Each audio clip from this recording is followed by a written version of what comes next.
And we continue at 2:06 in the afternoon. It's the John Phillips Show. Mr. Randy Wangs in Culver City. Pamela writes in at johnnydon'tlikeshow@gmail.com. Johnny, Randy, I'm emptying my dishwasher, listening to this cat scratch voice of Katie Porter, and I'm tempted to put a steak skewer in my right ear to make it stop. Hello, everybody. Well, that was descriptive. 800-222-5222 is telephone number 1-800-222-5222. It is our pleasure to welcome our next guest to the program. He is the associate editor of Sabato's Crystal Ball at the University of Virginia Center for Politics. You can get him online at centerforpolitics.org and follow him on X at J. Miles Coleman. J. Miles Coleman, welcome. Thanks for having me. Well, thanks so much for stopping by. And, of course, the big political news over the weekend, before we learned that former President Joe Biden does, in fact, have a very aggressive form of prostate cancer, circles around the books about his time as president, the campaign in the 2024 presidential election, and just exactly how bad his cognitive decline was, who knew about it, and the cover-up surrounding it. I read one of the books over the weekend, Fight, and I've ordered the other one, which is supposed to get here, I think it is tomorrow, the one that Jake Tapper wrote. And both of them basically cover the same topics. And I'll tell you this, and maybe you agree, maybe you don't. But my takeaway after reading the Fight book was basically this. I think the Democratic Party is setting itself up for an outsider to have a very strong lane in the next Democratic primary for president, to the point to where it might be something like 1972, where the establishment just lost control of their primary, and a candidate who was not their preferred candidate ended up winning the primary because they were just out of touch, out of step with their voters. That happened to the Republican Party in 2016, when the party thought that Jeb would be the guy, and the voters said, no, we're going to go for an outsider. We're going to go for Donald Trump. And I'm just thinking about these arguments before they play out. We're already, to a certain extent, starting to see some of them. I saw Gretchen Whitmer doing it on cable earlier today, where if you're the outsider candidate, whether you be an ideological outsider because you're, let's say, populist or left-wing, or you're an outsider in the geographic sense, you're a governor, you didn't come from that Washington clique, you could say, our people lied to us the last time, and because of that, we ended up with, well, 2 weak candidates, and we got stuck with 4 years of Donald Trump because of it. Why would you trust them now? Now's the time to trust someone who is not part of that clique, who didn't lie to you the last time, and now it's time to try a governor who comes from outside that world, or a populist, or a left-winger, whatever the case may be. Your thoughts? Yeah, I mean, even since the election, you've heard this kind of talk about Democrats. Okay, well, is the answer to kind of find the Trump of our own, per se, right? Whether that be a Mark Cuban or Stephen A. Smith, really kind of outside the box there. I guess Democrats, to me, probably have more trust of politicians, if you want to call it that. So I don't know if that would be as effective on the Democratic side, although I do see it working in some circumstances. One other thing, too, out of this whole experience with Biden is, other than the kind of establishment angle, I would bet that they would want to nominate someone who's younger, because with the age thing, they do not want to relive that, right? You can probably even see this being a factor in some of the congressional primaries coming up, right? There's the sense on the Democratic side now that a seat in Congress is not a lifetime achievement award, right? If we put you there, you're going to have to be a fighter. These older, safe incumbents, might not be so safe anymore. But it's going to be really interesting, because we don't even know how the we don't even know what the 2028 primary calendar is going to look like, for instance, right? Are some of the changes Biden made going to stick? So there are a lot of moving parts, but I do think there could be something to what you're saying.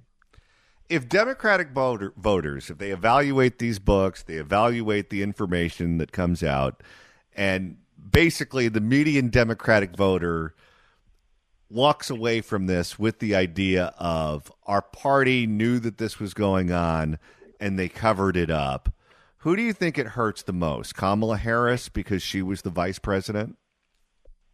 I think on the Democratic side, there's a sense that with Harris, she did about as good a job as she could with the hand she was dealt.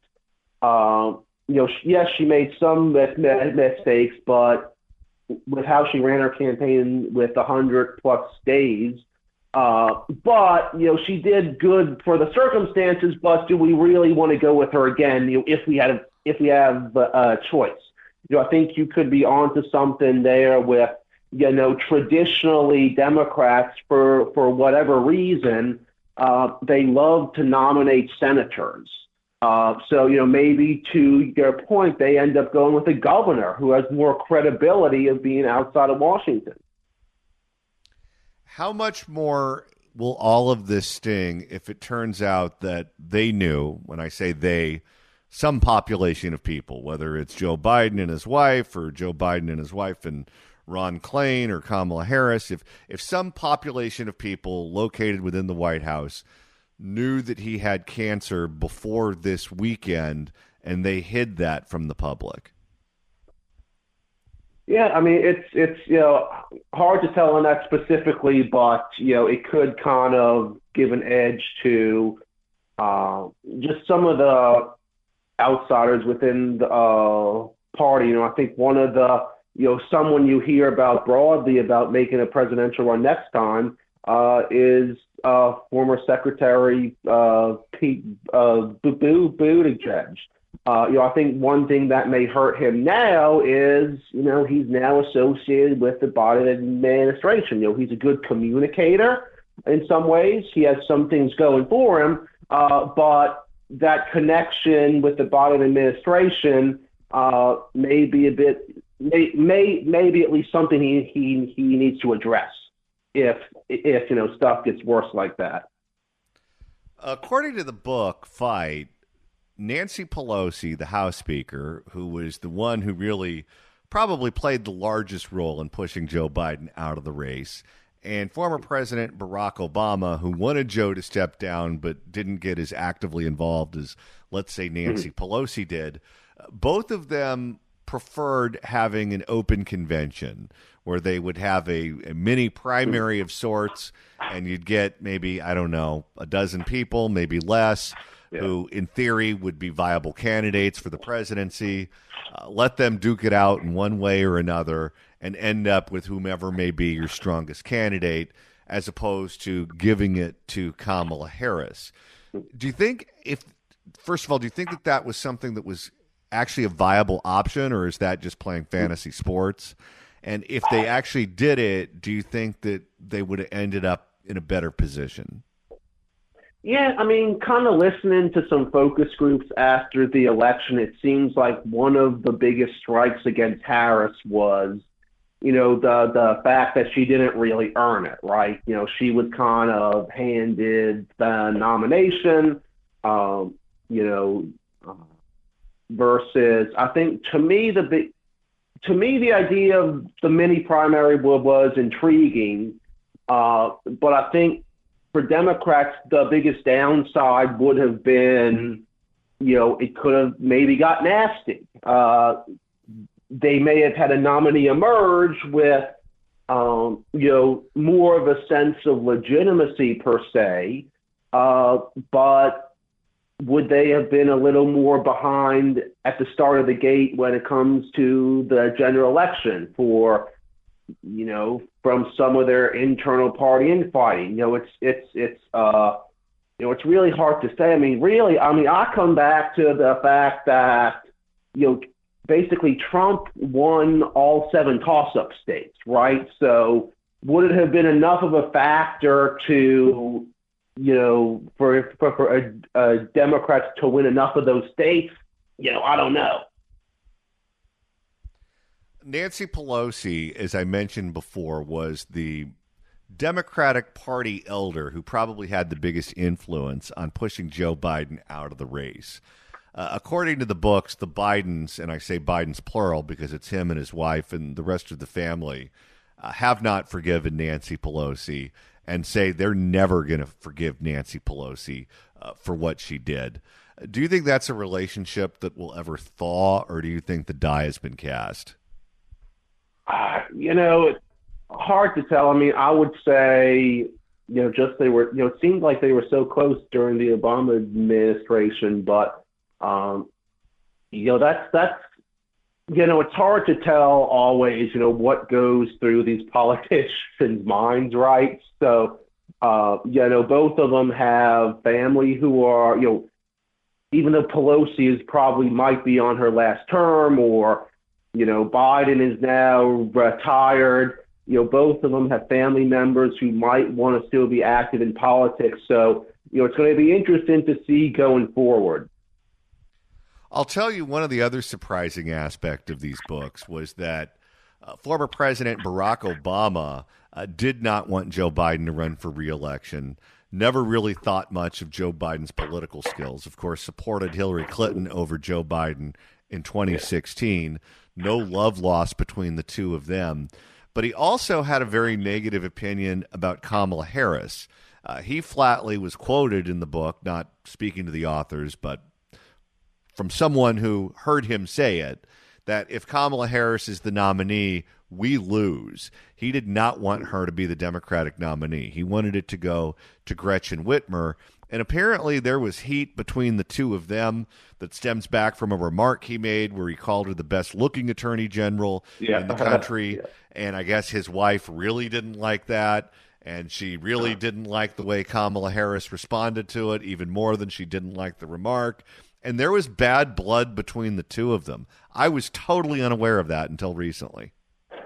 Yeah, I mean, I guess just following Kamala Harris, I really started following national politics back in '08 or so. And, I just remember when Harris was kind of coming up, statewide politics in California, how she was often kind of compared to like the female version of Obama. I would always think, that's a really high bar, right? And, I think, too, with the Obama dynamic with Biden, it was interesting because I think Biden probably knew that Obama did not think his political skills were maybe, that much. So I think that's probably one reason why Pelosi was probably the one who was more, aggressive, per se, about trying to give Biden the heave-ho because, had Obama maybe been more active, maybe, had Obama tried to push Biden out more, maybe Biden would have just dug in more. Always possible. We're speaking with J. Miles Coleman, who you can follow on X at J. Miles Coleman. We are in an off year. There is no midterm election. There is no presidential election, but they do have an election in places like New Jersey. New Jersey, it's funny. If you go back and I was in grad school and I was looking at a piece in a journal that was written by Bill Scheer, and he was talking about different states way back a long time ago. And he was trying to use as an example a reliably Democratic state and a reliably Republican state. And his example as a reliably Democratic state was West Virginia. And his example of a reliably Republican state was New Jersey. And he said, well, we all know how those states are going to vote. So let's talk about states where there's an actual election that could go either way. And since then, New Jersey's been a reliably blue state for a long time. They do elect Republican governors from time to time. But generally speaking, they are a Democratic state. They're having an election for governor right now where a Republican candidate has a real shot at winning. Donald Trump was much closer in New Jersey than I'm sure the Democrats would have liked. Is New Jersey now a state that's moving to that purple territory that really could be won by either party? I would say, other than New Jersey, and not to steal the spotlight here, but we also have the governor's election in my state of Virginia this year. But we start out rating Democrats as a bit of a favorite there. We rate those states as being Democratic. But to your point, if you look at New Jersey's kind of broader movements recently. If you compare 2020 to 2024, Donald Trump gained in every state, but New Jersey was his second biggest gain. If you look at his percentage margin, it was second only to New York. So even though Harris won it by 6 points, it was not as blue as it was in past cycles. I would say, even though we rate both of these governor's races as leans Democratic, New Jersey to me is the one that's a little more shaky for Democrats. Part of it is, basically the Republican primary is already done. I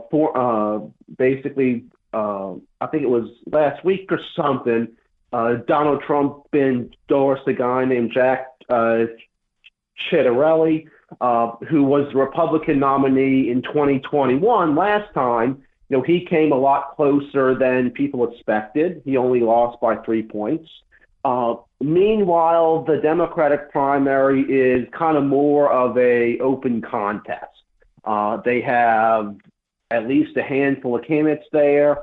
The front runner who would probably be a strong candidate in the general election is Congresswoman Mikey Sherrill. She usually polls the best in primary polls, but her share isn't very high, so she might not be the eventual nominee. It does have some moving parts. We do rate the Democrats as a bit of a favorite there, but as we saw in 2021, this guy Jack Ciattarelli tends to close well. So we'll see if it gets closer. I think the primary is like June 10th. So let's see where things stand after that. J. Miles Coleman, Associate Editor of Sabato's Crystal Ball at the University of Virginia Center for Politics. You can get him online at centerforpolitics.org and follow him on X at J. Miles Coleman. J. Miles Coleman, thanks so much for stopping by. Sure, thanks for having me. If you'd like to email the show, you can do so at johnnydon'tlikeshow@gmail.com. That's johnnydon'tlikeshow@gmail.com. And Randy, with the end of the show quickly approaching, if you want to continue listening to us after we sign off at 3, that's easy to do. All you got to do is search for The John Phillips Show wherever you get your podcasts, whether that's the Apple Podcasts app, iHeart, Spotify. Search for The John Phillips Show. Hit subscribe. You can download all the episodes. You could do what George Gascon does to himself in the middle of the night. Do a Google on YouTube. Or get that handy-dandy app. We have one on KABC and we have one on KSFO, so check them out. And the great thing about podcasts is you can listen to them wherever you are and whatever you're doing, whether you're working, whether you're exercising, or whether you're eating candy, whether that is chocolate M&Ms or peanut M&Ms. Oh, peanut. And right now it's time to open up the California Crime Blotter. If the cashier is dummy. Questions? And Randy, even though it's not the 4th of July, you could say this edition of the Blotter is 4th of July themed. That's because a bunch of dumbass kids in my hometown of Santa Clarita are blowing stuff up with fireworks. Bad kids. For more, here's KCAL in Los Angeles. That's bigger than a sparkler. It kind of sounds like the Tesla road rage guide. Little bit. Developing tonight, people in Santa Clarita fed up with illegal fireworks blasting off in the middle of the night. KCAL News reporter Lauren Posen is live in the neighborhood. You know how many people moved out of the San Fernando Valley to the Santa Clarita Valley because of all the jackasses launching fireworks all around the valley at all hours of the night, every day of the year? Now that you're dealing with this in Santa Clarita too, where are they supposed to move to now? Imagine the first time they heard it over there. Hey, Marge, I think there's a gender reveal party going on down the street. Illegal fireworks are so rampant and so brazen. I have a rule where I never stay in Los Angeles for the 4th of July. Never, ever, ever, never. Well, that's good to know for an area with heavy-duty fire risk. KCAL News reporter Lauren Posen is live in the neighborhood where people say this has been going on for years. And Lauren, that just sounds like such a hassle to have to deal with. A hassle, Christine, and the potential for something really bad to happen here. I want to give you... You know, it's not like that's an incredibly dry region with high winds and a whole lot of brush. So let's bring in some explosives. Bad to happen here. I want to give you kind of a perspective where we are. Neighbors tell us that they've been seeing these kids set off these fireworks right here in this water basin, and it's right next to this park. And their big concern is with all this brush here that it could potentially start a massive fire. You don't say. Remember when that massive fire out in Riverside County was started actually by a gender reveal party and explosives? Oh, yeah. Well, we're still determining what the cause is of the Palisades fire. And one of the potential causes was that there was a New Year's Eve fireworks fire in the Palisades that might not have been completely out by January 6th. Uh-oh. What a way to bring in the new year. A terrifying moment caught on security camera video as this massive fireball exploded just steps away from nearby homes behind Plum Park. How do you tell teenagers that even though you love to make things go boom, it's not safe? Don't do it, kids. You may want to. Don't do it. I have a friend that used to sell fireworks up in Alaska, and usually that was the clientele, meth heads that would say, hey, you got anything that says boom? When I heard that, I immediately ran outside, and that's when I saw that huge, massive fire. And I thought to myself, this is something I actually see in the movie. Lily. That would be a Michael Bay movie. And we know how destructive fireworks can be. Or do I have to remind you all about the basketball court that still doesn't exist in Oakland? Oh, my God. They melted the basketball court. Bye-bye, court. Lily Chang says her security cameras have caught nearly 100 cases of kids setting off illegal fireworks at all hours and especially around the holidays. Can we do anything with any of that evidence? You would think if you were interested in prosecuting them, some of these videos might be handy. Well, they're juveniles. Nothing's going to happen to them. It's true. Between 5 to 20 at the time, and then they will just come to the park. I mean, we seen them during the daytime. What needs to happen here is the parent needs to grab them by the ear and drag them back to the house. Yeah, if your kid is doing that, get them to knock it off. I mean, we seen them during the daytime as late as until like 2 or 3 o'clock in the morning. She says she and her neighbors have called 911 to report the illegal activity over the past 5 years, but... 5 years? Imagine hearing that at 3 o'clock in the morning. I have this refrigerator. It's a new refrigerator that has a freezer that essentially lays eggs. It lays ice eggs that you could use for something like a scotch or a bourbon or some kind of whiskey. It's neat if you've ever seen that before. And the eggs are clear all the way through, so it looks like a high-class sort of thing. But when that freezer lays an egg in the middle of the night and it's loud enough to wake you up because it hits the other eggs just so, you think someone just kicked in the front door and is about ready to pull a gun on you. I can only imagine what an explosion like this at 2 or 3 in the morning must sound like if you're dead asleep. It keeps happening.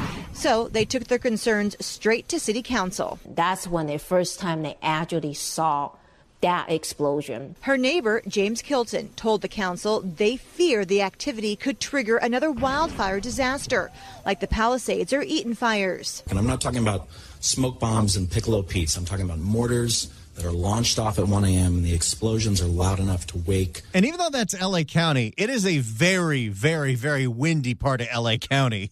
So yes, those fires, when they happen up there, they spread rapidly, and there is a lot of dry brush. If you play golf in that area, and you want to shoot a good score, you have to cheat. Every household in the community. Chang says she and her other neighbors met with the mayor after the meeting and has noticed more patrols in the area. With the 4th of July around the corner, she worries, though, more trouble could be ahead. Please. Yeah, it feels like sometimes it's in Southern California, specifically in the San Fernando Valley, and I guess now the Santa Clarita Valley, in between Memorial Day and Labor Day, it's boom, boom, boom every single night. It sounds like Ukraine. Could be ahead. Please stop. Stop this whole nonsense, I mean, this is something is so dangerous. And there are several communities that enforce their fireworks ordinances. These fireworks are already legal in Los Angeles, but there's no way they're going to be able to enforce it. If you want to be somewhere where you're not going to hear a single firework because they drive you or your dogs crazy on the 4th of July, go to Carmel by the Sea. It's the only place that actually enforces this stuff. This woman sounds like a woman who hasn't had a good night's sleep in 5 years.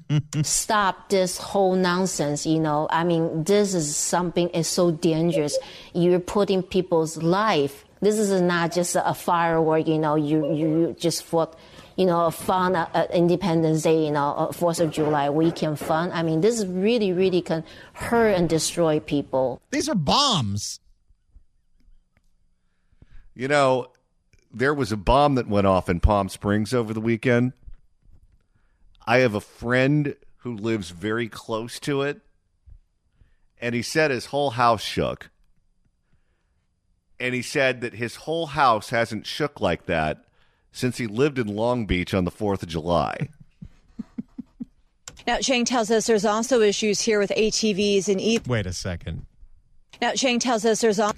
For a second, it sounded like Sheng Tao said. And I thought so, too. I was so excited. Wait, what does Shengi have to do with this story? Absolutely, absolutely. Now, Chang tells us there's also issues here with ATVs and e-bikes, but the major issue are those... Wait, who's riding quads all around the streets of Santa Clarita? Is anybody watching their kids in Valencia? It's not like it's a rural part of the state. It's L.A. County, for heaven's sake. It is, but it is the land of latchkey kids because everyone has to drive into L.A. to work, so the kids come home and they're by themselves and they get into all kinds of trouble. Isn't that where the TV show Weeds was supposed to take place? Yes. So, and that's in Stevenson's Ranch, which technically is actually part of the city of Los Angeles. It's real weird. Now, Chang tells us there's also issues here with ATVs and e-bikes, but the major issue are those illegal fireworks. We did reach out to the Santa Clarita Sheriff's Department and the mayor, but we haven't heard back yet. Reporting live in Santa Clarita, Lauren Posen, KCAL News. So there you go. Dumbass teenagers want to burn down Santa Clarita with their idiotic fireworks. And right now it's time to reopen the California Crime Blotter. If the cashier is dummy. Questions? And Randy, this edition involves the hospital, where a woman was visiting a relative in the hospital, parks her car at the hospital valet, and the car gets stolen by a homeless guy. That's no good. For more, here is KTLA. A heartless crime outside a local hospital. A homeless person swipes a woman's car right out of the valet area. The victim... This reminds me, Johnny, there was a story. It was the only crime blotter I did when you were on vacation. In Oakland, of course, where there was a mother of a 2-year-old with cancer, and she was going to Kaiser in Oakland every single day, and she parked her van on the 6th story of a parking garage, and it got stolen. Is nothing sacred? No, nothing is in California. The victim says she just arrived at the hospital to be with her sick husband, and within hours, her brand new car was stolen and with important documents inside. Our Gene Kang is live. He's in Santa Monica. He has details and reaction from this frustrated victim in this story that you'll see only on 5. Gene? Hi there. This family is dealing with so much. A local teacher whose husband is in the ICU fighting cancer here at UCLA Medical Center says their car was stolen at a valet by a homeless man. Well, how's she supposed to visit her husband if she doesn't have a ride?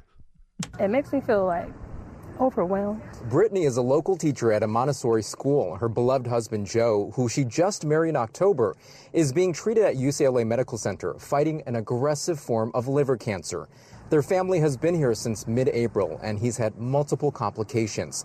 If that's not heartbreaking enough, Brittany says their 2025 Honda CR-V Hybrid Sport... A Honda? I was assuming it was going to be a Kia or a Hyundai.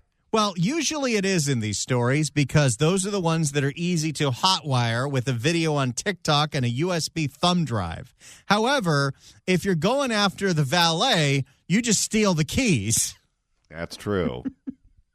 If that's not heartbreaking enough, Brittany says their 2025 Honda CR-V Hybrid Sport was stolen. This is just more time that I'm away from the bedside of my husband. It's like right now I want to spend as much time as I can with him. She had left it with the hospital valet service around 11:45 Monday night. All right, what does that cost? Santa Monica Hospital valet?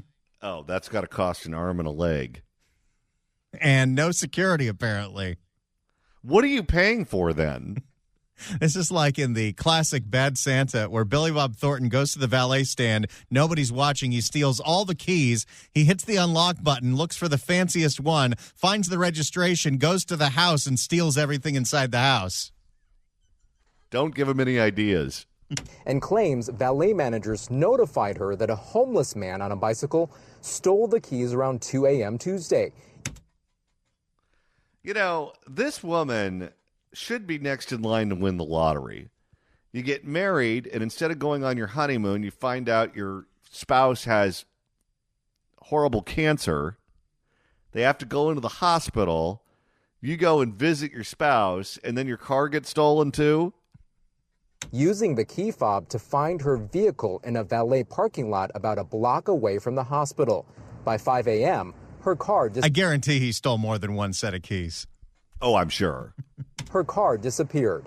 A homeless guy came up on a bike and took the keys from behind the desk where the valet is. She reported the crime to UCLA Medical Center police, but she has not been able to see any surveillance video. Meantime, officials... Was there surveillance? Was there anybody watching? Or were all of these keys of some very high-end cars just sitting there out in the open, ripe for the taking? Well, she's reliant on the people who are liable to provide the video. Meantime, officials gave her a 5-day car rental, which she still has to pay insurance for. Talk about kicking this woman when she's down. Don't be too generous. Her friends have been following AirTag locations linked to her keys, but after several attempts, nothing has turned up. So it's just a little frustrating because I feel like I didn't do this. You know, I gave them my key expecting my car to be there when I got back. If you'd like to help this couple during tough times, friends have set up a GoFundMe page for Joe to help pay for medical bills and to buy a new car. We're told Joe... It's not just for cancer anymore. It's also because our car got stolen. Well, it's California.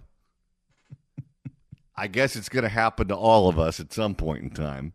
We're told Joe worked as a Krav Maga instructor and as a security guard at Disney and MGM in Vegas. It's really hurtful because you don't expect to have to go. Like, this is something that's so extra. It is extra. Thanks, homeless jackass. And I'm sure the homeless guy who stole the car has no clue what kind of chain reaction he set off. And if he knew about it, with the meth, he probably wouldn't care.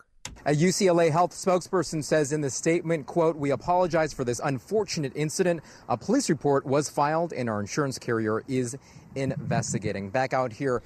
This is unacceptable. For the amount of money that you have to pay to valet a car, you expect the car to be protected. Yeah, that's part of the service.